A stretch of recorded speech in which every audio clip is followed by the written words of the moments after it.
오늘 됐습니다. 안녕하십니까? 네, 반갑습니다. 늘 얼굴이 밝으신 것 같아요. 늘 좋은 일이 많은 것 같습니다. 굉장히 부럽습니다. 오늘은 목소리가 좀 괜찮습니까? 네. 근데 또 내일 되면 어떤지 모르겠습니다. 지난주에도 화요일 날까지 오전까지는 좀 괜찮았어요.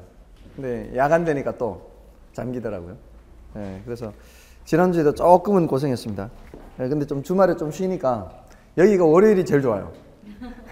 계속 말을 안 하니까 주말에 다행히 촬영 일정이 당분간 이제 끝났어요. 이제 촬영을 이제 다 했고 이제 좀 쉬는 기간이에요. 한 2, 3주. 그래서 좀 목을 쉴 수 있어서 괜찮습니다. 금요일, 토요일을 계속 말을 하다가 지금 쉬고 있어서 참 좋습니다. 자, 오늘은 이제 정책론을 끝내고요. 그리고 투자론까지도 들어가죠. 사실 좀 바쁘긴 한데 그래도 지난주 했던 것을 조금이라도 복습을 해보겠습니다. 약간 복습하는 게 훨씬 기억을 되살리는데 좋죠. 지난주 이제 경기 변동론, 시장론 요 내용들을 했죠. 시장론에서 좀 체크를 해야 되는 주제가 어떤 거였죠? 부동산 시장의 특성이라는 주제가 있죠. 부동산 시장의 특성. 여기에서는 과장국수 비비자 그랬죠. 기억나십니까? 과장국수 비비자. 여기서 국수가 중요하다 그랬죠. 국수. 과는 과다한 법적 제한이라고 했고요. 법적 제한이 많으면은 누구한테 법적 제한하는 거예요? 수요 공급자들한테 법적 제한을 하는 거죠. 그렇게 되면은 수급 조절이 곤란한 것으로 넘어갑니다. 수요 공급 조절이 쉽지 않습니다. 수급 조절이 곤란하면은 단기적으로 가격 왜곡 현상이 나타날 수가 있고요. 그다음에 장은 매매 기간의 장기성입니다. 그래서 현금화 시키기가 어렵죠. 환금성이 떨어지게 되는 원인이 됩니다. 그다음에 국은 국지성이고요. 요거는 지역에 따라 달리 나타난다 그러죠. 그다음에 수는 수급 조절 논란성. 요건 부동성과 관련되고요. 요거는 부증성이나 생산 기간의 장기성과 관련됩니다. 비비비자 그랬죠. 상품이 거래되는 시장에서 상품은 비표준화성, 거래는 비공개성, 시장의 비조직성. 특히 거래 비공개성으로 인해서 정보 비용이 많이 발생합니다. 이런 BBB들은 개별성과 주로 관련이 있습니다. 가장 큰 특성이 개별성과 관련이 있고 얘는 부동성, 얘는 부증성이나 생산기간의 장기성. 다음에 자금의 유용성 여부에 따라서 이 부동산은 수요 공급의 크기가 달라진다 그랬죠. 이거는 무슨 성질 때문에? 자금의 유용성은 고가성 때문이죠. 고가성 때문에 자금의 유용성 여부에 따라서 자금을 얼마나 대출받기가 쉽냐 그렇지 않느냐에 따라서 수요 공급이 영향을 받죠.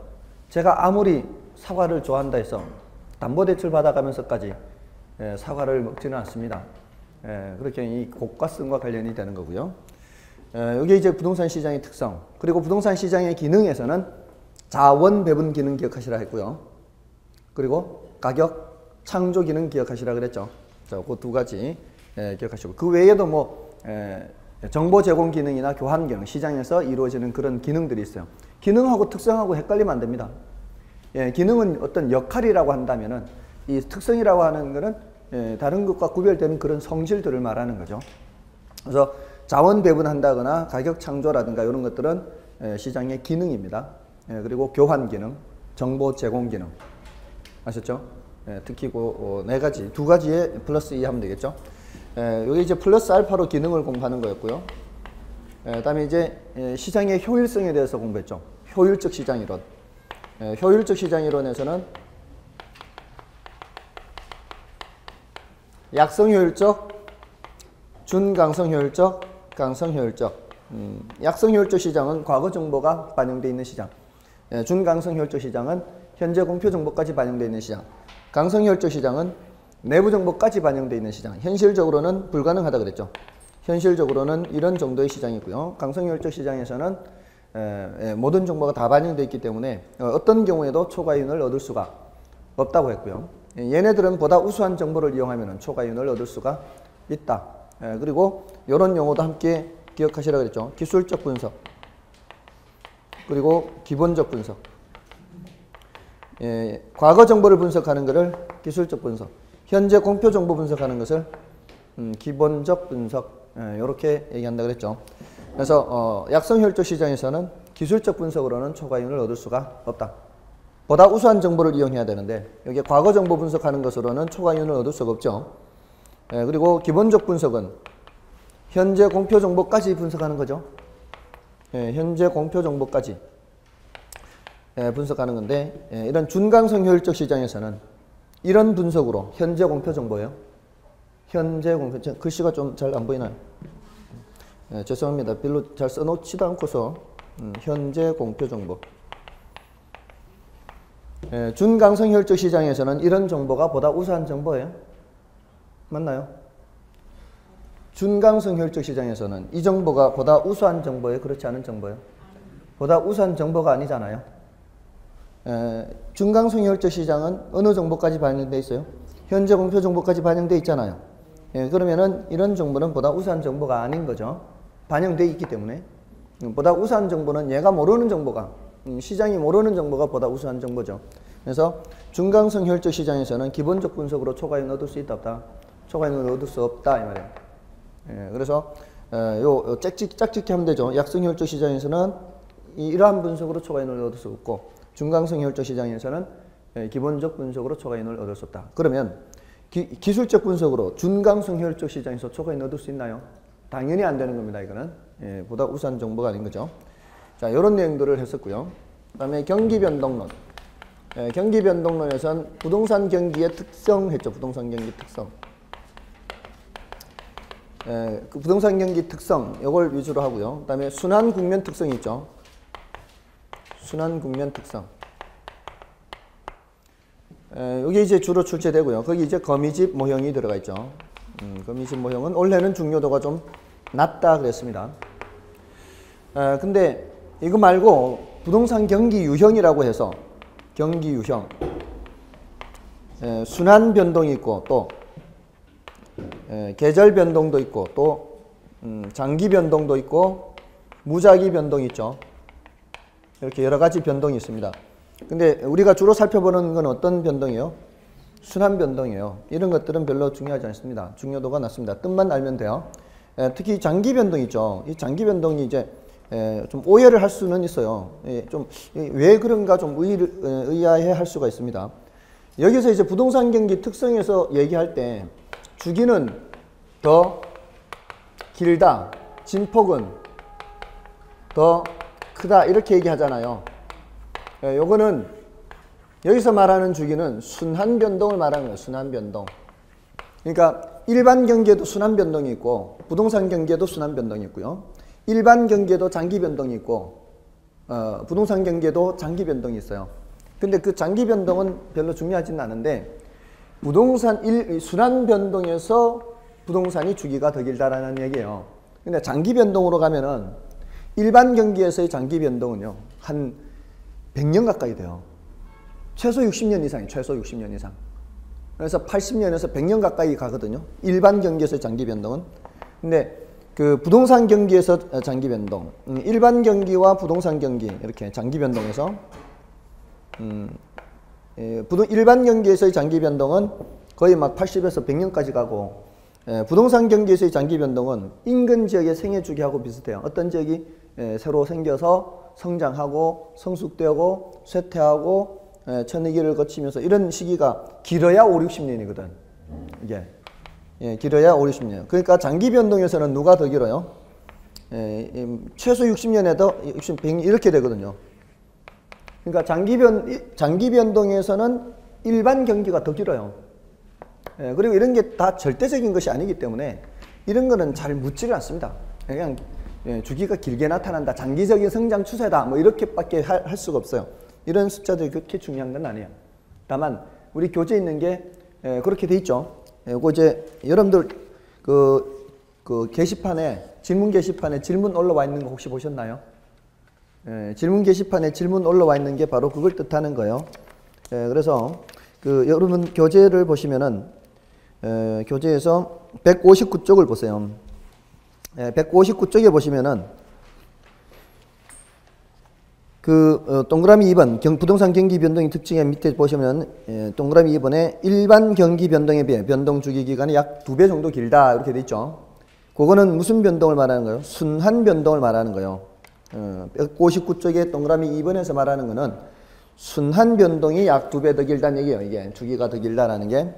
근데 앞에 가 보시면은 157쪽에 장기적 변동이 있죠. 157쪽에 장기적 변동의 괄호 3번을 보세요. 거기에 보시면은 부동산 경기의 장기적 변동은 일반 경제의 장기적 변동보다 기간이 짧고 지역적으로 불규칙하게 나타나는 경향이 있다. 이렇게 돼 있죠. 그죠? 그러니까 장기적 변동에서는 누가 더 짧다라고 얘기하고 있어요? 부동산 경기가 오히려 일반 경기를 말하는 거예요. 일반 경제가. 일반 경기의 장기적 변동보다 기간이 짧다. 이렇게 돼 있잖아요. 그게 이제 그런 배경이 있어요. 근데 이게 중요도는 낮기 때문에 지나치게 신경 쓸 필요 없고요. 여기에 초점을 맞춰서 신경 쓰시면 돼요. 다음에 부동산 경기는 이렇게 나타나는 게 타선 기간이 길기 때문이죠. 타선 기간이 길기 때문에 이렇게 나타나고요. 그리고 지역별로 부동산 경기는 좀 다를 수가 있죠. 지역에 따라 좀 편차가 있을 수가 있고요. 그리고 이 주식 경기하고 일반 경기하고 부동산 경기하고 놓고 보면은 일반 경기를 중심으로 놓고 보면 주식 경기가 좀 선행하는 경향이 있고 부동산 경기가 후행하는 경향이 있다. 이렇게 얘기하죠. 근데 이거를 부문별 이렇게 하면 좀 상황이 다르죠. 부문별로 놓고 보면 상황이 다르죠. 주거용 부동산 경기와 상공업용 부동산 경기를 이렇게 따로 떼놓고 보면은 그러면은 일반 경기하고 놓고 봤을 때 얘가 잘 굴러간다는 얘기는 상공업용도 잘 굴러간다 그랬죠. 그러면 얘네들은 거꾸로 움직인다 그랬죠. 이렇게 얘네들은 역행하는 관계, 얘네들은 함께 가는 관계. 부문별로 놓고 보면 그렇다. 그리고 저점에서 정점에 이르는 기간은 길게 나타나요? 적게 나타나요? 시간이 길게 나타나는 편이고 정점에서 저점은 좀 짧게. 그래서 장기적으로 우경사 비대칭 이런 형태로 나타난다. 이런 이제 부동산 경기의 특성 위주로 하고요. 그다음에 순환 국면 특성에서는 어떻게 한다 그랬어요? 순환 국면 특성에서는 주제별로 살펴보시라고 그랬죠. 하, 회, 상, 후 이렇게 해서 그리고 부동산 경기에서만 독특하게 얘기하는 게 있다 그랬죠. 안정시장이라는 게 있어요. 안정시장. 부동산 경기에서만 독특하게 얘기하는 거. 이거는 도심지 점포라든가 또는 소규모 주택. 그래서 이런 것들은 경기를 크게 타지 않는다. 그런 것이고요. 다음에 이 주제별로 과거 사례 가격의 의미 이런 거 하고요. 그리고 매도인과 매수인 누구를 중시해야 되느냐. 이런 경우에는 내려가는 국면이죠. 내려가는 국면에는 매수인을 중시해야 되고요. 올라가는 시기에는 매도인을 중시하는데 그게 약간의 뉘앙스의 차이가 있다 그랬죠. 여기서부터 내려오는 거죠. 이때는 매수인 중시로 바뀌는 시기. 여기는 매수인 중시가 강화되는 시기. 이 하향시장이 강화되는 시기. 회복시장은 매도인 중시로 바뀌는 시기. 여기는 매도인 중시가 강화되는 시기. 여기는 매수인 중시로 바뀌는 시기. 이런 식으로 계속 이렇게 나가는 거죠. 다음에 과거 사례 가격 의미는 내려갈 때는 과거 사례 가격은 상한의 의미가 있고 올라갈 때는 하한의 의미가 있는데 여기 기준 가격이라고 그랬죠. 기준 가격을 찍고 돌아설 때는 회복시장에서는 과거 사례 가격이 기준 가격일 수도 있고 하한일 수도 있고요.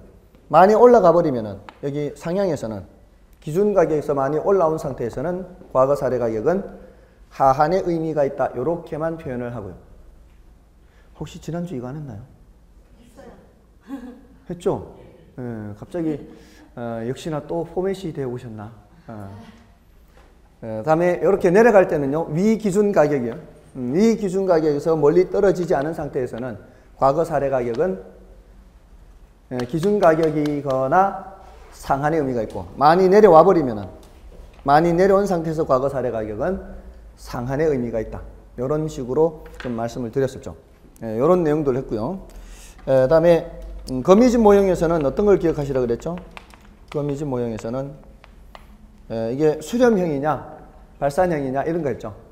이게 원래는 미국의 이 돼지 파동, 옥수수 파동을 설명하는 이론이었죠. 근데 이 부동산에도 적용하는 거죠. 공통점이 뭐라 그랬어요? 부동산과 이 농산물의 공통점. 시차가 존재한 시차. 이 파종 시기와 수확할 때까지, 그리고 착공했을 때와 이 실제로 물건이 준공될 때까지 시차가 존재하는 거죠. 그런 공통점이 있습니다. 그리고 어떤 전제 조건이 있었어요. 가정. 어떤 가정이 있었어요. 그 가정은 수요자들은 지금 가격 보고 수요 결정하고요. 공급자들은 전년도 가격, 전년도 가격 보고 공급 결정한다 그랬죠.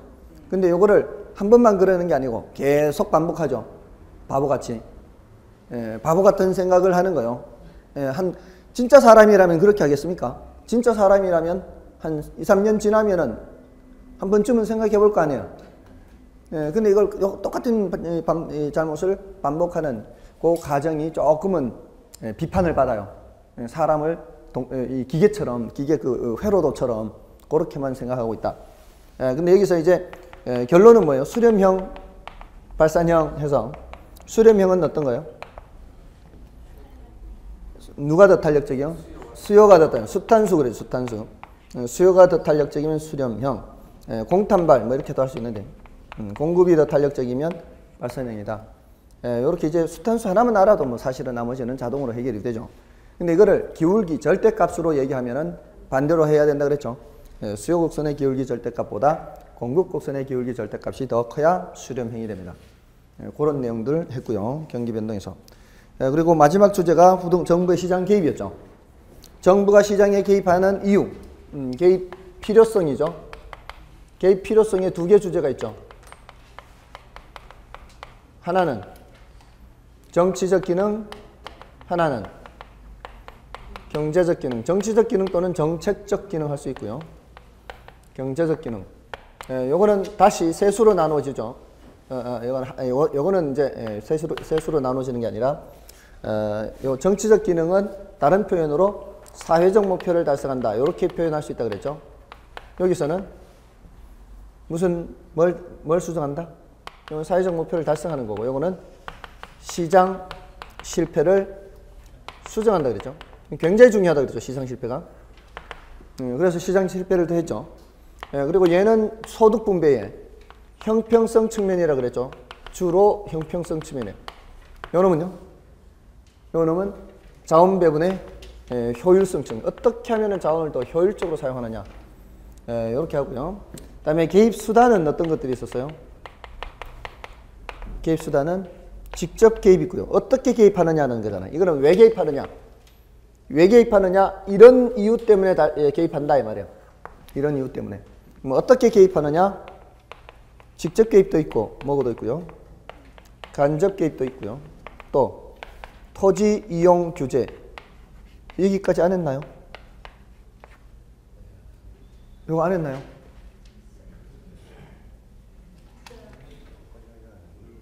여기까지 했죠. 여기까지. 여기 할 차례인가요? 아, 수단 할 차례인가요? 아하, 그렇구나. 죄송합니다. 여기까지는 여기. 여기까지. 개입 필요성. 왜 개입하느냐까지. 그리고 이제 요걸 더 자세히 해야 된다 그랬죠. 시장 실패는 뜻은 뭐고요? 시장이 뭐를 실패하는 거예요? 자원 배분을 실패하는 거예요. 앞에 시장의 기능을 했잖아요. 시장의 기능에 무슨 기능이 있었어요? 자원 배분 기능이 있었죠. 기억나십니까? 가장 중요한 기능이 시장의 기능이 자원 배분 기능이라고 그랬죠. 이런 부동산 공간을 배분한다. 부동산 시장에서 이루어지는 거예요. 근데 그 시장이 뭐를 실패하는 것이요? 자원을 배분하는 것을 실패한 거예요. 그냥 배분하는 걸 실패하는 게 아니라 효율적으로 배분하는 것을 실패하는 거예요. 그런 원인에 외공불비가 있다고 그랬죠. 그 중에서도 외부 효과가 제일 중요하고요. 그 다음이 공공재, 불안전시장, 비대칭 정보 이런 순서입니다. 외부 효과에는 정예 외부가 있고 또 부예 외부가 있죠. 공공재, 불안전 시장, 비대칭 정보, 얘네들이 다 비효율인 이유가 뭐예요? 뭘 보고 비효율인지를 판단해요? 뭔가 더 적게 생산되거나 또는 과다 생산되거나 이러면 비효율이죠. 적당한 양만큼 생산되어야 비효율이 아니죠. 거의 대부분이 과소 생산입니다. 뭐만 빼고요? 요 부예외부 빼고죠. 시멘트 공장 생각하라 그랬습니다. 부예외부 하면 시멘트 공장 생각하십시오. 이거는 과다 생산, 너무 많이 생산돼요. 나머지는 전부 다 과소 생산이에요. 공공재, 불안전 시장, 독점 과점, 그리고 비대칭 정보, 불안전 정보. 이 방사능에 오염된 수산물 말씀드렸죠. 됐나요? 자, 이런 것들이 다 비효율이기 때문에 어떻게 한다고요? 정부가 개입한다고요. 근데 정부가 개입하는 거는 이런 거는 이제 보조 같은 거 하고 규제하고 여기는 직접 생산하거나 여러 가지 개입을 하는 게 있죠. 그런다고 해서 효율성이 반드시 개선되는 것은 아니라 그랬죠. 뭐가 나타날 수 있어요? 정부 실패가 나타날 수 있습니다. 정부 실패.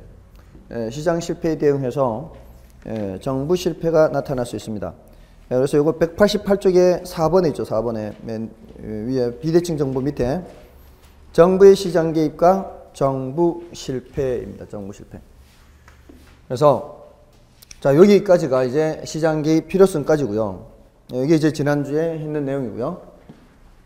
이제 오늘은 몇 페이지요? 188쪽. 정부의 시장 개입 수단입니다. 자, 여기서는 직접적 개입도 있고 간접적 개입도 있고 다음에 토지 이용 규제도 있죠. 자, 거기에서 지금 개입하는 게 어디에 개입하는 거예요, 정부가? 시장에 개입하죠. 시장에 개입한다는 건 시장이란 무대가 있으면은 이 무대의 두 선수가 누구예요? 하나는 수요자들이고 하나는 공급자들이죠. 그럼 정부가 개입한다는 것은 여기에 영향을 미치겠다는 얘기죠. 직접 개입이라는 얘기는요, 정부가 선수로 뛰는 거예요. 정부가 선수로 뛴다는 얘기는 수요자가 되거나 공급자가 돼버리는 거죠. 그런 개입이 무슨 개입? 직접 개입. 그런 개입은 자본주의 사회가 아니고요. 사실은 사회주의 국가입니다.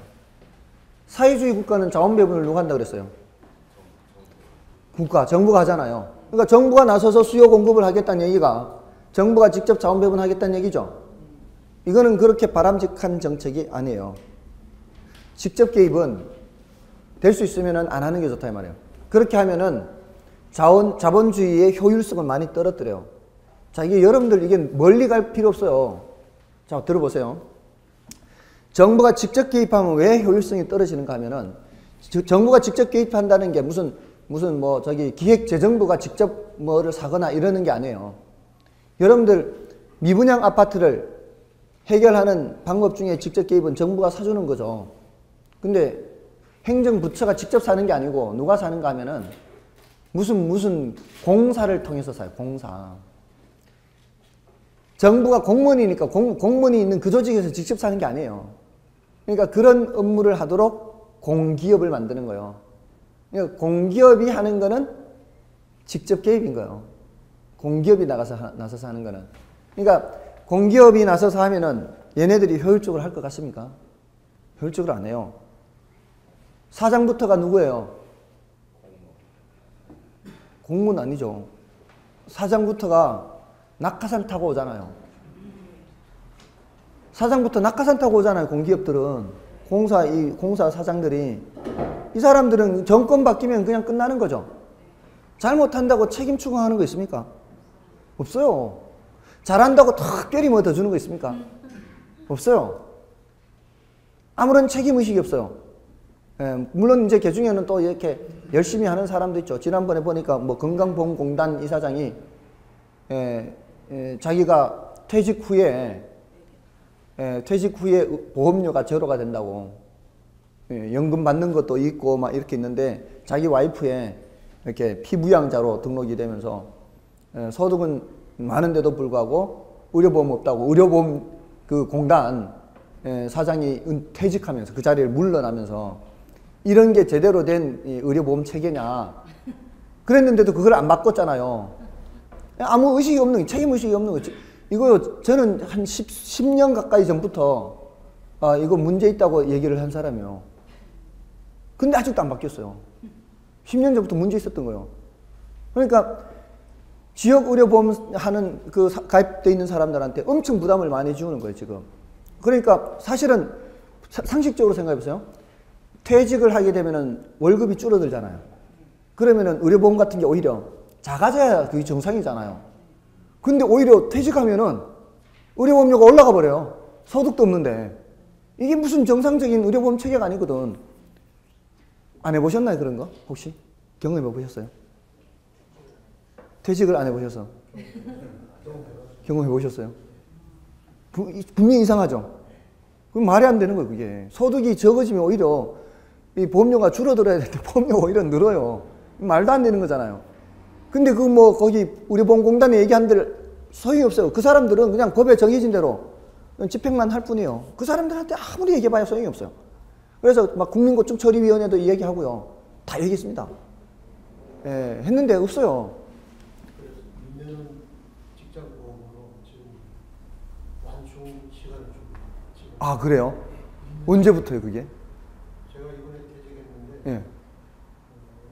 직장보험으로 2년 동안. 이게 얼마 안 됐나 보다, 그게. 지금 하도 그렇게 민원이 많으니까. 그러니까 그런 것들이요. 과연 그런 경우는 좀 덜해요. 이 의료보험공단 같은 경우에는 그래도 덜한 편이에요. 왜냐하면은 거기에는 구체적인 사업이 그 수익성 사업이 별로 없어요. 공단 같은 경우에는 공사 있죠, 공사. 무슨 공사. 이런 데는 사업을 하는 거예요.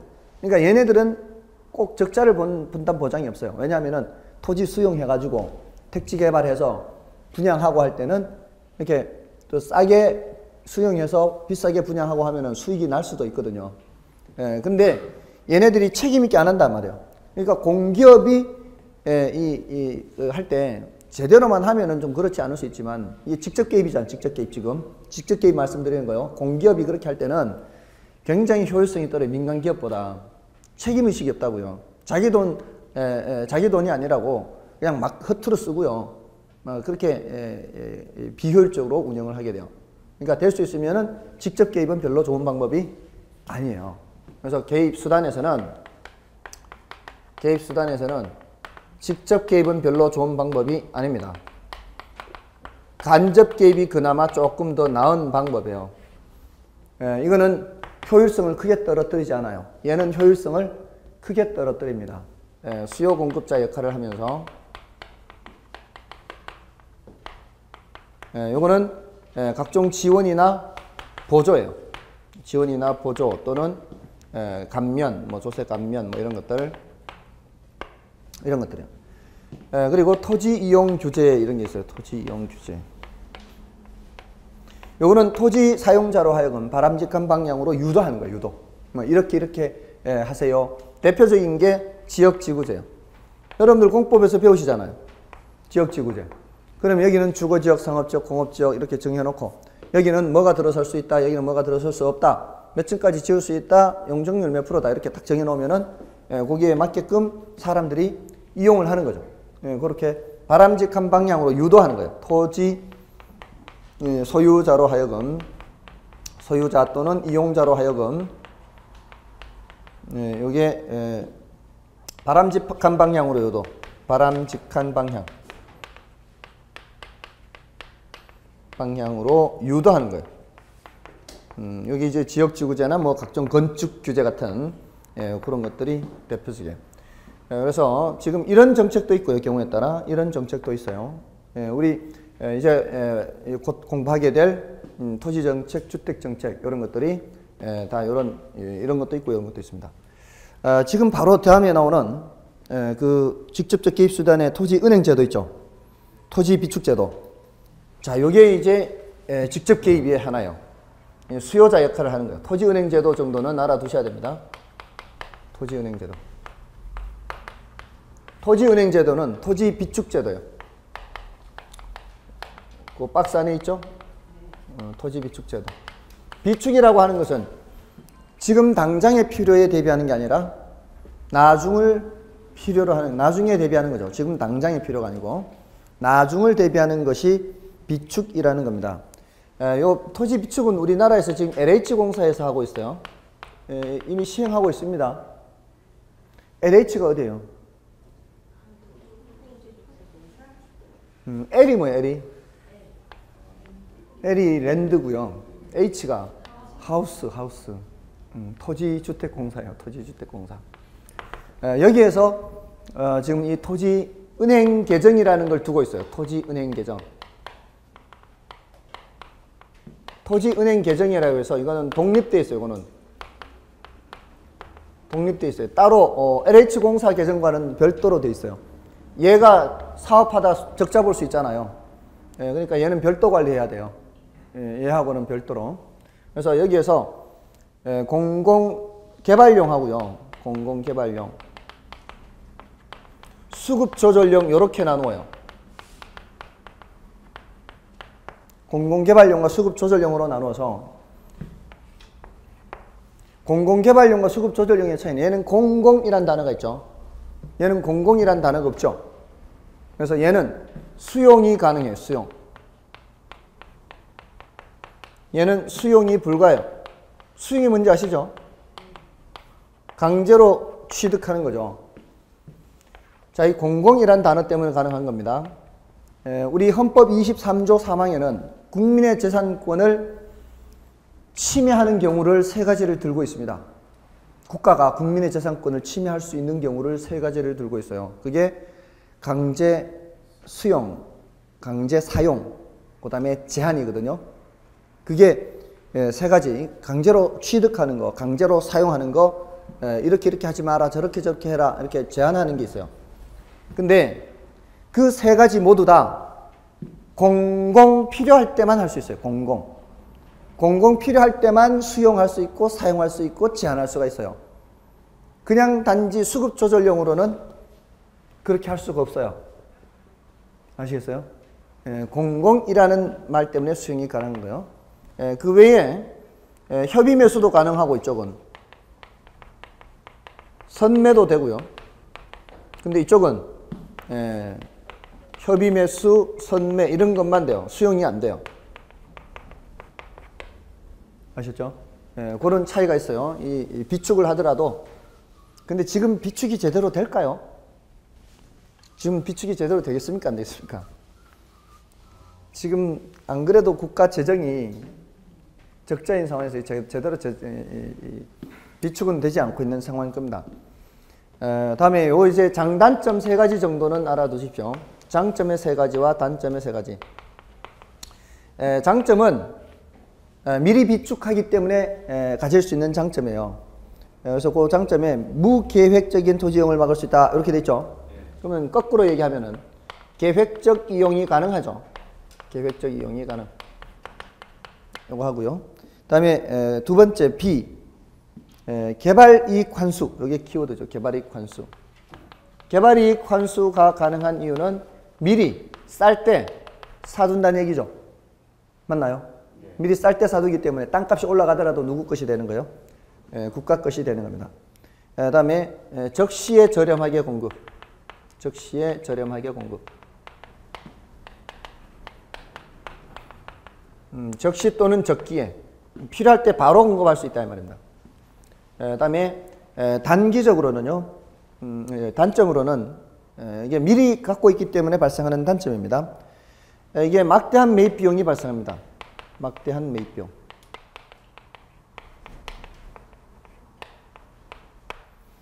막대한 매입 비용. 이게 한두 필지가 아니죠.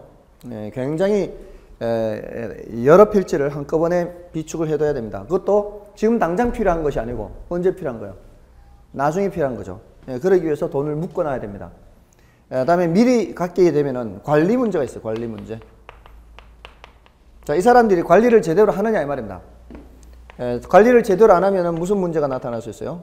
불법 점유 현상이 나타날 수 있습니다. 불법 점유. 이게 이제 문제죠. 이렇게 되어버리면 나중에 필요할 때 쓰려면 어떻게 해야 돼요? 이 사람들을 내보내야죠. 이거 골치 아픕니다. 또 이거 불법 점유 이거를. 이런 문제가 있고요. 또 키워드는 투기 조장, 투기 조장. C에 ABC 투기 조작. 키워드를 밑줄 그어 놓으시면 됩니다. 이렇게. 자, 이런 것들이 이 토지은행 제도의 장단점들이요. 이거 좀 기억해 두시고요. 다음에 나머지 것들 있죠. 동그라미 2번, 3번, 4번, 5번 이런 것들이 모두 다 직접적 개입 수단에 해당하는 것들입니다. 동그라미 2번에 공용 수용 있지 않습니까? 협의 매수 또는 공용 수용. 그리고 공공택지 개발 분양, 이거 공급자 역할을 하는 거죠. 공공임대주택 공급, 이것도 직접 개입하는 거죠. 공급자가 되는 거죠. 다만 5번은 주의를 하세요. 5번. 5번은 아직까지 한 번도 시험에 나온 적은 없어요. 임대료 규제 또는 분양가 규제 있죠. 요거는 난이도가 좀 높은 거예요. 자, 이 시장을 그린 거예요. 제가 지금 이게. 이 시장 그린 거예요. 시장에 이쪽에 수량을 쓰죠. 여기에다가 가격을 쓰죠. 이쪽으로 개입하는 거를 수량 통제라 그래요. 수량 통제. 이쪽으로 개입하는 거를 가격 통제라 그래요. 이것 모두 다 시장에 직접 개입하는 거예요. 시장 그렸잖아요. 지금 이 시장 그린 겁니다. 시장 그래서 이렇게 개입하면은 수량 통제, 이렇게 개입하면은 가격 통제요. 근데 지금까지 우리 시험에서는 이것만 출제됐어요. 수량 통제. 그러니까 수요 공급자 역할을 하는 것만 출제가 됐어요. 지금까지는. 근데 가격 통제도 무슨 개입이다. 가격 통제도 직접 개입이에요. 이쪽 통제. 이렇게 들어가는 거. 여기 이제 분양가 규제, 요거 이쪽으로 들어가는 게 분양가 규제나 임대료 규제. 좀 이따 설명드릴 겁니다. 이런 것들을 규제하는 거예요. 요것도 직접 개입, 요것도 직접 개입. 지금까지 우리 시험에서는 수요 공급자 역할을 하는 직접 개입만 출제가 됐던 겁니다. 다음에 이제 간접적 개입은 각종 금융조세 등의 지원, 보조 이런 것들이고요. 넘어가시면 되고요. 이거는 뭐 뒤에서 또 설명이 될 거고. 다음에 괄호 3번에 토지 이용 규제가 있죠. 토지 이용 규제는 지역지구제가 대표적이라고 그랬죠. 바람직한 방향으로 유도. 여기에 이제 키워드고요. 나머지는 됐고요. 다음에 이제 구체적으로 토지 정책입니다. 자, 이 토지 정책에서는 지역지구제가 그나마 좀 중요하고요. 이 지역지구제를 일단 공부를 하실 때는 여러분들 공법에서 공부하시는 것을 뭐 이렇게 생각해도 괜찮습니다. 지역지구제 공법에서는 뭐 어떤 것이 중요한가요? 지역지구제. 도시관리계획으로 한다. 뭐 그런 거 있나요? 지역지구제에는 뭐 건폐율, 용적률 이게 제일 중요한가요? 그게 제일 중요해요? 건폐율, 용적률? 그 말고는 없어요. 종류. 556657? 556657 맞아요? 아닌가요? 9887 777 422 222 맞나요? 이거 말고는 별로 중요한 거 없어요. 지역지구제에서. 그러니까 지역지구제가 공법에서 얘기하는 거는 그런 건폐율, 용적률, 뭐 여기다 뭐 할 수 있고 뭐 할 수 없고 뭐 이런 거 있을 거 아니에요. 근데 지금 우리는 뭘 공부하는가 하면 시장 개입을 공부하고 있거든요. 지금 시장 개입을 하고 있죠. 이게 경제론 파트예요. 이 부동산학은 주로 경제적인 측면을 많이 봐요. 법적인 측면, 경제적인 측면, 기술적인 측면도 아닌데 경제적인 측면을 보는 거라고요. 지금 지난주에 이어서 이게 개입 수단까지는 정부가 시장에 개입을 왜 하느냐, 개입을 어떻게 하느냐 했잖아요. 그럼 진짜 일단 시장에 개입한다는 얘기 아니에요. 시장에 개입하겠다는 얘기잖아요. 그러니까 지금 이 토지 정책 여기서부터 주택 정책 끝날 때까지는 어디에 개입하는 얘기 하고 있는 거예요? 시장에 개입하는 얘기 한다고요. 개입. 시장에 개입하는 얘기 하니까 지금 이제 어디에 영향을 미칠 수밖에 없어요. 이 수요 공급에 영향을 미칠 수밖에 없다고요. 시장에 영향을 미친다고, 개입한다고요. 시장에 지금. 시장에 개입하면 수요 공급에 영향을 받을 수밖에 없잖아요. 그러니까 우리는 주로 수요 공급에 영향을 미치는 그런 측면을 많이 본다 이 말이에요. 아시겠어요? 그러니까 앞으로 정부 정책하면은 이 수요 공급을 생각해야 돼요. 수요 공급을. 아시겠습니까? 그래서 자, 지역지구제 하면은 우리는 네 가지 주제로 나누어서 정리를 해야 돼요. 개론에서는 말입니다. 개론에서는 지역지구제 하면은 지역지구제의 목적, 지역지구제의 효과, 지역지구제의 문제점, 그 다음에 그 문제점에 대한 대책, 이렇게 정리를 하셔야 된다고요. 아셨습니까? 자, 이 효과라는 거 있죠. 이게 정책이잖아요, 정책. 지금. 정책에서는 결국 이 효과를 따지는 거거든요, 효과. 우리 개론에서 말하는 이 효과는 거의 대부분이 수요 공급 얘기해야 돼요, 수요 공급. 계속. 아시겠어요? 다만, 지역지구제에서는 목적이나 문제점 그 대책, 이게 더 중요해요, 얘보다. 목적은 뭔가 하면은, 자, 보세요. 지난주에 외공불비 했죠, 외공불비. 그 외공불비에서 부의 외부 효과 있잖아요. 서로 좋지 않은 영향 미치는 거. 그러니까 뒤죽박죽으로 이용되면은 서로 좋지 않은 영향 미칩니다. 공장, 양계장, 주택, 상가, 이게 뒤죽박죽 된다고 한번 생각해 보세요. 서로 좋지 않은 영향 미친다고요. 그러니까 그런 거를 없애는 게 아닌가, 이 지역지구제가. 여기는 주거지 이렇게. 뭐를 제거하는 거요? 부의 외부 효과를 제거하거나 감소시키거나 또는 미리 미연에 방지하는 거예요. 방지. 부의 외부가 키포인트예요. 요걸 방지하기 위해서. 됐나요? 요게 이제 가장 중요한 목적입니다. 다음에 지금 이 효과는 이제 수요 공급 얘기를 해야 되기 때문에 단기, 장기 이렇게 나눌 거예요. 나누어서 하는데 좀 이따 말씀을 드리고요. 이 문제점은 뭔가 하면은 어떤 지역은 개발이 가능하게 하고요. 어떤 지역은 개발이 못되게 하죠. 그러니까 지역지구제 안에서도 도간 농자 하면서 또 다시 용도지구 하면서 개발 용도지구, 용도구역 하면서 개발 제한구역, 뭐 상수원 보호구역 뭐 이런 거 있잖아요. 수산자원 시가 조정구역 뭐 이렇게 어떤 데는 개발이 되고 어떤 데는 그래도 좀 이제 말이 나오네요, 이제. 이제 몇 달 되니까 이제 옹알이가 돼요, 옹알이가. 이게 그래도 좀 이렇게 되겠죠, 옹알이가. 자, 그런 어떤 데는 개발이 되고요, 어떤 데는 개발이 안. 시가화 조정구역은 앞으로 뭐 이렇게 될 거죠, 될 거. 그죠? 후보지 같은 거. 그러니까 그런 데는 또 앞으로 개발이 될 거고 어디는 개발이 안 돼요. 이게 지역 간 형평성 문제가 있단 말이에요. 지역 간 형평성 문제. 그렇지 않나요? 지역 간 형평성 문제. 저희 아버지가 갖고 있던 그 밭은 평생 그냥 그 자리에 그냥 밭만 그냥 밭농사만 지어야 되고 그 옆에는 개발이 되고 누구는 계속 평생 농사만 지어야 되고 누구는 이렇게 개발이 되면서 벤츠 타고 장화 신고 농사지로 다니고 이런 사람도 있고, 이게 형평성, 지역 간 형평성 문제가 있다 이 말입니다. 그리고 또 뭐 문제가 있는가 하면은 경직성 문제가 있어요. 자, 일단 이 지역지구제는 도시관리계획으로 하죠. 맞나요? 도시관리계획으로 하죠. 도시관리계획에 5가지 있죠. 용도, 지역, 지구의 지정 또는 변경, 용도, 구역의 지정 또는 변경, 맞죠? 기반시설의 설치인가 뭔가 있고, 또 지구단위 기획구역의 지정 및 지구단위 계획. 그건 5번째요? 네, 죄송합니다. 입지규제 최소 구역. 네, 좋습니다. 뭐 비슷하면 돼요, 저는. 저도 그거 얘기할 때는 그냥 수험생 정도만 하면 되는 거예요.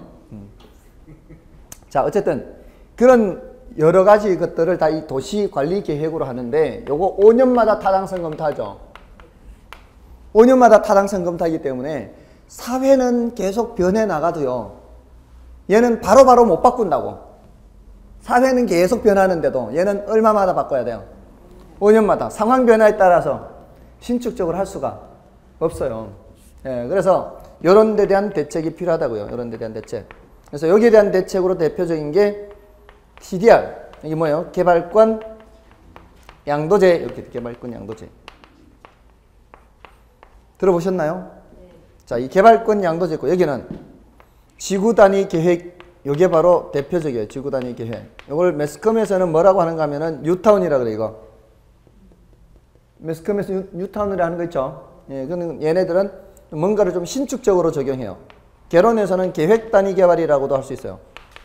얘는 필지별 개발이라는 얘기요. 지역 단위별 개발이라는 얘기요. 지역 단위별 개발이요. 필지별이 아니고 계획 단위 개발 이런 것들을. 그다음에 용적률 인센티브 제도 같은 거. 용적률에 인센티브를 줍니다. 용적률에 인센티브. 그러니까 당신네들이 녹지 공간을 확충하면은 용적률 높여주겠습니다. 밑에 우수조, 빗물 가두어 놓을 수 있는 곳, 우수조를 만들면 용적률 높여주겠습니다. 대형 그 백화점 같은 거 앞에 공개 공지를 많이 제공하면은 용적률 높여주겠습니다. 그런 용적률 인센티브. 이런 것들은 뭔가 신축적으로 줘요. 신축적으로. 그리고 개발권 양도제는 뭐예요? 개발권 양도제는 여기가 개발이 제한되고요. 여기가 개발이 가능해요. 그러면 개발이 가능한 쪽은 이렇게 개발을 할 수 있는데 개발이 제한되는 쪽은 개발이 못 되면은 이 사람들한테 뭘 해줘야 돼요? 보상을 해줘야 원칙이죠. 근데 보상해 주는 거 있어요, 없어요? 보상해 주는 게 없단 말이에요. 그러니까 어떻게 하자는 거예요? 이 사람이 자신의 개발 용량을 초과해서 개발하고자 할 때는 이쪽 사람들한테 뭐를 일단 줘놓은 후에 이쪽 사람들한테 뭐를 줘 넣어요? 개발권을 줘 놔요. 개발권. 이쪽 사람들한테 뭐를 준다고요? 개발권을 주는데 여기다 개발할 수 있어요, 없어요? 여기다는 개발을 못해요. 이 사람들이 자신의 개발 용량을 초과해서 개발하고자 할 때는 이 사람들한테 가서 그 개발권을 사가지고 와야 돼요. 예, 그러면 그 대가를 줘야 되겠죠. 자, 여기서 지금 파는 사람이 이 사람만 있는 게 아니고요. 사는 사람이 이 사람만 있는 게 아니에요. 이쪽 지역에 사는 사람이 더 있을 수 있죠. 이쪽 지역에 파는 사람이 더 있을 수 있죠. 맞나요? 자, 그러면 이 사람이 사려고 하는 가격과 이 사람이 팔려고 하는 가격이 안 맞으면 안 팔 수도 있는 거죠. 자, 이거 값이 맞아서 팔았어요. 값이 안 맞아서 안 팔았어요. 자, 여기에 정부가 개입해야 하네요. 정부가 니 팔아라 팔지 말아라 해야 하네요. 여러분 아파트를 시장에 팔고 사고 할 때 정부가 사라 그래요? 팔라 그래요? 여러분이 아파트 사고 파는 거 저당 설정하고 돈 빌리고 하는 거 정부 개입해야 하네요? 안 하잖아요. 사고 팔고는 지 맘이라고요. TDR은 정부가 개입하는 거다 안 하는 거다? 방금 가르쳐 주드리잖아요. 지금 여기에 정부가 팔라고 말해요 안 해요? 안 한다고요. 지가 안 맞으면 안 팔고 지가 맞으면 팔잖아요. 지금 여기 정부가 사라 팔아 말 안 하죠. 이거는 정부가 개입하는 것이 아니라고요. 이걸 오해하지 마시라고요. 자, 우리나라의 전세권 제도 독특하게 있죠. 다른 나라에 없는. 예? 소유권 제도, 이런 제도는 누가 만들어요? 제도는 정부가 만든다고. 제도는 정부가 만들었는데 이 소유권을 넘기고 안 넘기고 이거는 누구 마음이라고요? 그 사람 마음이라고. 정부가 제도를 만들었다고 해서 그 정부가 개입하는 거라고 생각하면 안 된다고. 아시겠어요? 정부가 제도는 만들어 놓는다고. 거기에 따라 사고 팔고 그거는 지 마음이라고. 지 마음. 아셨죠? 이거는 정부가 개입하는 게 아니라고요. 이렇게 하는 게 정부가 개입이에요. 정부가 직접 사거나, 예? 이게 개입이고, 또 지금 보니까 제가 보니까 돈이 별로 없는 것 같아. 제 돈을 좀 보태주면 제가 살 수 있을 것 같아. 돈 보태줘서 더 사게 하면은 그건 영향을 미치는 거잖아요. 수요에 영향을 미치는 거잖아요. 그러면은 개입이에요. 그게 간접 개입이에요. 지원. 아까 지원 보조. 아시겠어요? 근데 이거는 제도만 만들어 놨지. 사고 팔고는 지들 마음이잖아. 뭔 뜻인지 아시겠어요? 이건 정부가 개입하는 것이 아니다 이 말이에요. 개발권 정부가 주는 거죠. 사는 게 아니지. 아, 사고 팔 때, 증명서 있어야죠. 이게 이 서류가 있어요. 서류. 그 서류를 등록을 해놓고, 그러니까 뭐, 한다면은, 제도를 시행한다면, 예를 등기소 같은데 등기가 돼 있어야 되겠죠. 등기소에 등기가 돼야 돼. 이 공시가 돼야 돼. 사고 팔려면. 우리나라는 시행해요, 안 해요? 우리나라는 이거 시행 안 하고 있다고요. 우리나라는 시행 안 하고 있는데 한다면 말이에요. 시행한다면 등기소에 등기가 돼야 돼요. 이 사람 땅 뗐을 때 이 사람이 몇 층 지을 수 있는 권리가 있다. 그러니까 연면적 몇 평을 건축할 수 있는 권리가 있다. 이게 등기가 돼 있어야 될 거 아니에요. 그 등기부 다 떼보고 지금 보통 등기부 떼서 이렇게 거래하듯이 그렇게 해서 거래해야 된다고. 등기부 떼야죠. 등기부를 떼야죠. 주는 거는 정부가 줘요. 당신 이만큼 권리가 있습니다. 이렇게 준다고요. 그러면 이 토지에 대해서 각각 할당을 준다고, 할당을. 그럼 등기부 떼보면 안다고. 토지 등기부 떼면, 아, 여기는 권리가 얼마만큼 있구나. 요 토지 등기부 떼면은 여기는 권리가 얼마만큼 있구나. 예, 이렇게 해가지고, 그 주인한테 가서 좀 개발권 좀 파세요. 내 좀 값은 좀 쳐줄게. 이렇게 할 수 있다, 이 말이에요. 근데 이거 안 하고 있다, 지금 우리나라는. 왜? 우리나라 지금 지적제도가 어떻게 돼 있어요? 지적제도가 입체예요, 수평이에요. 우리나라 지금 지적제도 수평이라고, 수평. 위로 얼마만큼 이렇게 공시가 안 된다고. 위로 몇 층까지 지을 수 있는 권리가 있다, 이렇게 표시가 안 된다고, 지금 제도가. 그러니까 개발권 양도제를 도입한다고 해서 바로 해결되는 게 아니라 100년 넘게 사용한 지적제도 자체를 바꿔야 된다고요. 일제시대 때 1912년도 토지조사령이 시작되면서 그 일제시대 때 들어온 그 지적제도가 100년 넘게 지금 지속되고 있다고요. 그 지적제도가. 제가 알기로는 우리나라 이 삼각 도근점이라고 하나요? 이 지적 원점이, 윈 원점을 동경에서 따왔다고 들었어요. 맞나요? 거기서 따왔다고 들었습니다. 동경에서. 그러니까 지금 이 120년 된 그 지적제도 그대로 있는 거예요. 자, 어쨌든 이런 대책들을 함께 기억하시고 효과만 좀 설명드리고 쉬겠습니다. 자, 이 효과는 지금 이게 중요도는 좀 낮은데요. 이 효과가 뒤로 계속 나오거든요. 계속 연결이 되니까 효과를 잘 들어두세요. 지금 이 지역지구제의 효과는 별로 중요하지는 않은데 뒤에 것들은 전부 다 효과를 해야 돼요. 효과를. 아시겠어요? 그럼 여기는 지금 이 효과가 나올 때 대체로 단기, 장기로 얘기가 나와요.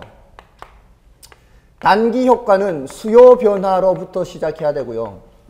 장기 효과는 공급 변화로부터 시작해야 돼요. 네? 집중하세요. 단기는 수요, 장기는 공급이에요. 자, 그런데 일단 뭐를 그려놓고 시작해야 되는가 하면은 이 시장을 그려놓고 시작해야 돼요. 지금 이거는 지역지구제를 시행하기 전 상태예요. 지역지구를 시행하기 전이라는 얘기는 지금 이 동네는 뒤죽박죽으로 사용되고 있는 동네예요. 이 동네가 뒤죽박죽으로 사용되고 있는 동네에 지역지구제를 시행하는 그 효과예요. 자, 그러면은 지금은 뒤죽박죽이지만 앞으로는 어떻게 되겠어요? 앞으로는 여기가 주거지역이다, 이렇게. 그럼 지금 현재는 공장도 있고 상가도 있고 뭐 돼지우리도 있고 막 이래요. 근데 이제 앞으로는 일단 기존의 기득권을 보호해주는 차원에서 기존에 있던 돼지우리 공장 이런 거를 함부로 철거하지는 않아요. 일단 철거되면은 다시는 더 들어올 수 없어요. 그러니까 앞으로 점차 없어지게 되는 거예요. 대체로 그래요. 대부분 이렇게 여기가 주거지역이다 하면은 기존에 있던 공장이 이제 낡아지면은 헐어질 거 아니에요. 그 수선 같은 거 못해요. 수선 같은 거 못하고 그냥 계속 그냥 그대로 이용하다가 철거하면 더 이상 안 들어오는 거예요. 그럼 이 동네가 살기 좋아지겠죠. 지금 당장은 바로 그냥 깨끗한 모습이 되는 건 아니지만 지역지구제를 시행한다라고 말만 해도 앞으로는 괜찮아질 거 아니에요. 그러니까 단기적으로 어떻게 될 거라고요? 수요 얘기를 해보세요. 단기적으로 수요가 올라가겠죠? 수요가 증가하면 수요국수는 어느 쪽에 그리면 되는 거예요? 우측에 그리면 되는 거예요. 수요가 증가하면 가격이 올라가죠? 원래 가격보다 올라가죠, 이렇게. 요 점이 단기 균형점이에요. 단기 균형점. 단기 효과를 얘기하라 그러면은 요 점을 보면서 얘기하면 돼요. 가격이 올라가고 거래량도 늘어나죠. 그러면서 기존 공급자는 어떻게 돼요? 기존 공급자는 초과 이윤을 얻습니다. 자, 그러면 공급자들이 돈 더 번다면 어떤 행동을 하겠어요? 장기적으로는 공급이 어떻게 되겠어요? 공급이 증가하겠죠. 이게 장기 효과예요. 공급이 증가하면은 이 말이에요. 가격이 어떻게 되겠어요? 하락하겠죠. 그럼 공급 곡선을 어느 쪽에 그려서 다운된다는 얘기예요? 오른쪽에 이렇게 그린다는 얘기죠. 맞나요? 그러면은 가격이 하락하면은 초과 이윤이 어떻게 돼요? 사라지겠죠. 다시 가격 떨어지니까 올라갔던 여기 단기죠. 장기적으로 여기 오죠. 이 최초 여기가 장기 균형이에요. 최초 여기도 장기 균형이에요. 그러니까 움직이지 않고 가만히 있었던 거예요. 자, 올라갔다 떨어졌죠. 어디까지 떨어졌어요? 원래 가격까지 떨어졌죠. 이 가격 떨어진 수준이 여기가 500만 원이었다. 그러면 한 600에 올라갔다가 다시 어떻게? 다시 500 떨어졌죠. 600까지 올라갔다가 다시 500으로 떨어졌다 이 말이에요. 자, 그래서 초과이윤이 사라졌죠. 그러면 이때 생산 단가와 이때 생산 단가가 같다란 뜻이에요. 그죠? 그래야 이제 초과이윤이 사라지고 똔똔이 되는 거죠. 근데요, 잘 보세요. 여기 공급이 왜 증가했어요? 여기 초과이윤이 발생하니까 공급이 증가했죠. 자, 500 하던 가격이 어떤 물건이든 마찬가지예요. 이게 부동산 시장이든 이런 시장이든 이게 500원 하던 게 600원 해요. 그럼 업체들이 어떻게 해요? 이거 더 많이 만드는 거 아니에요, 지금? 그리고 이거 사업 안 하던 사람도 이거 돈 좀 되니까 이게 막 달려들 거 아니에요. 자, 그럼 보세요. 이거 만들려면은 뭘 사용해야 돼요? 이 자재를 사용해야 될 거 아니에요. 그러면은 기존에 자재 팔던 업체에다가 이거 만드는 업체에서 주문을 더 넣어야 될 거 아니에요. 더 만들려면 더 넣어야 될 거 아니에요. 그러면 이 업체들만 더 넣는 게 아니고 새로 생긴 업체도 이 자재 파는 집에 가서 우리한테도 좀 자재 좀 어떻게 좀 안 될까요? 이러면 그 자재 파는 집에서는 어떤 생각할까요? 자재 가격을 올리겠지. 이게 공급이 증가하게 되면은 이런 자재 가격이 올라간다고요. 자재 가격이 올라가면은 보세요. 이 생산 업체는 우선은 돈 벌어가지고 일단은 우선 단기적으로는 돈 벌잖아요. 그 다음 단계는 양쪽으로 압박을 받아요. 업체가 늘어나면서 물량이 늘어나기 때문에 이거 가격은 점점 떨어져 이제 600에서 580, 570 떨어지게 되면서 자재 가격은 올라가니까 생산 원가는 올라가게 된다고요. 양쪽으로 압박을 받는다고. 원가는 올라가고 물건 가격 떨어지고 그러면은 여기까지 오기 전에 초과이윤이 사라질 수 있어요. 자재 가격이 올라가 버리면. 그러면은 이 멀리까지 못 오고 여기에서 멈춰버릴 수 있다고요. 여기에서 이미 뭐가 사라질 수 있다고요. 여기에서 초과이윤이 사라질 수 있어요. 어떤 경우에는 이 자재 가격이 올라간다면은 이렇게 공급이 많이 증가하는 경우임에도 불구하고 자재 가격이 변하지 않는다면 여기까지 오겠죠. 자재 가격이 변하지 않으면 옛날 생산 단가에 맞출 수 있겠죠. 그래서 이걸 1번, 2번 하면은 2번은 비용 불변 산업이라고 가정할 때 얘기해요. 근데 이런 경우 많지 않아요. 대부분은 이거예요. 공급이 증가하면 자재 가격이 올라가는 게 보통이에요. 그래서 1번은 비용 증가 산업을 말하는 거고요. 2번은 비용 불변 산업, 일정 산업이에요. 비용 일정 산업. 대부분은 현실은 이게 많은데요. 이게 많은데 1번이 많아요. 근데 1번으로 해서 분석하나 2번으로 해서 분석하나 큰 차이는 없는데 1번이 좀 더 복잡해요. 분석이. 그래서 보통 다른 조건은 일정하다고 가정한다 이런 말 많이 쓰거든요. 이런 말 많이 보셨죠? 다른 조건은 일정하다고 가정한다. 이 말을 써놓는 이유가 분석이 쉽기 때문에 그래요. 그러니까 이런 말이 나오면은 그냥 비용 불변 산업이에요. 그냥 여기 같은 높이에요. 같은 높이. 아시겠어요? 그래서 특별한 언급 없으면 다 2번으로 해요. 2번으로. 예외적으로 이제 비용 증가 산업이다 이렇게. 자, 근데 아주 예외적으로 비용 감소 산업도 있어요. 이렇게. 어떤 건가 하면은 제가 지금 오늘 또 들고 왔는데 USB 있죠. 제가 들고 있는 USB가 4기가짜리거든요. 그게 한 4, 5년 전에 한 4만 원 했을 거예요. 3, 4만 원. 근데 지금 4기가 USB 얼마 정도 주면 사나요? 예? 그냥 공짜로 줘요? 10,000원에서 15,000원이면 되죠. 똑같은 4기가잖아요. 똑같은 4기가인데 지금 15,000원이면 사. 옛날보다 싼 값에 살 수 있죠. 그 이유가 뭘까요? 그 칩 가격이 USB 만드는 칩 가격이 다운됐기 때문 아니에요. 지금도 옛날처럼 4만 원 받을 수 있다면 엄청난 이윤을 얻겠죠. 지금도 옛날처럼 이게 이걸 USB라고 해보세요. 이게 USB 4만 원이다. 옛날에. 지금도 4만 원 받는다면 엄청난 이윤을 얻겠죠. 지금은 굉장히 공급이 증가했잖아요. 공급이 증가하면서 그 과정에서 칩 가격이 떨어진 거죠. 15,000원, 2만 원만 사도 2만 원 받아도 정상 이윤은 된다는 얘기예요. 그러니까 비용 감소 산업의 경우에는 여기에서도 엄청난 초과이윤을 얻는 거예요. 여기에서도. 생산 단가가 내려갔기 때문에. 그러니까 공급이 더 증가해서 가격이 더 다운되어야 이제 초과이윤이 사라지는 거예요. 그런 거는 아주 예외적이에요. 컴퓨터 산업 같은 경우. 그러니까 비용 감소 산업도 거의 없고 비용 일정 산업도 거의 없어요. 대부분은 비용 증가 산업이에요. 그러니까 이거는 난이도가 높다고요. 우리는 특별한 언급이 없으면 뭘 얘기한다? 비용 일정 산업, 불변 산업을 얘기하는 거예요. 아셨죠? 자, 됐고요. 다음에 이제 밑으로 내려가시면 지역지구제의 문제점 해서 그 가로 속에 형평성의 문제 있죠. 그거는 지역 간 형평성의 문제입니다. 지역 간 형평성의 문제. 이 지역, 저 지역 이렇게. 다음에 사전적 독점의 문제라고 되어 있죠.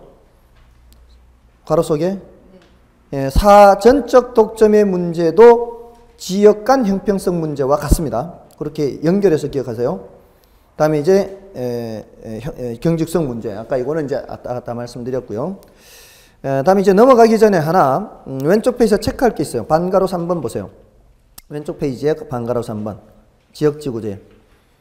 거기 토지자원의 효율적 이용은 현 세대와 후세대 간 세대 간 형평성을 도모할 수 있는 장점이 있다. 이렇게 돼 있죠. 찾으셨어요? 자, 그거 조심해야 돼요. 자, 여기서 지금 지역 간 형평성 문제 이렇게 했죠. 세대 간 형평성이라는 단어는 뭘까요?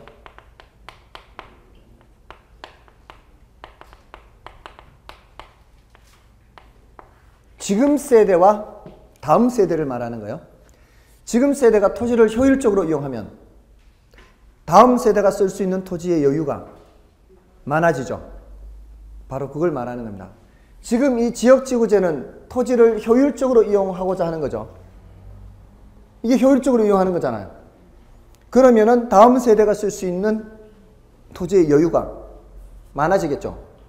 그러니까 세대 간 형평성은 개선되는 거예요? 악화되는 거예요?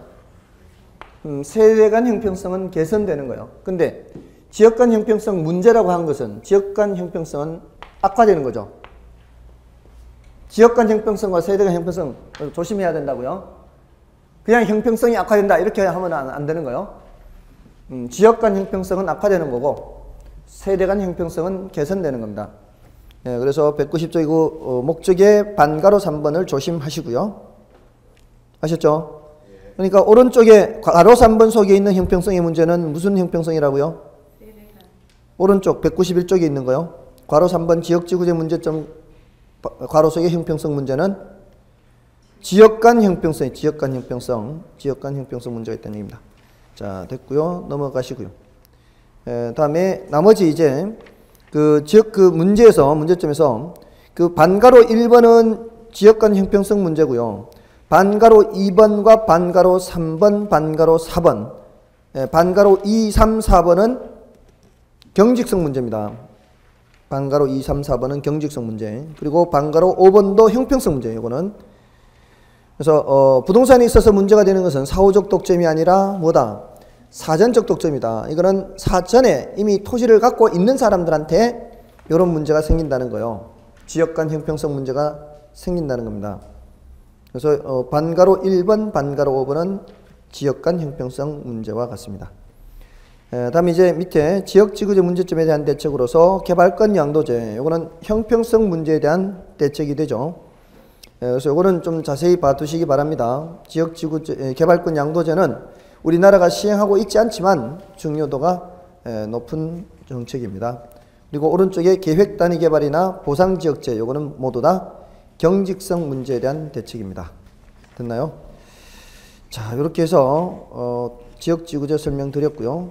좀 쉬고 이제 뒤로 넘어가도록 하겠습니다.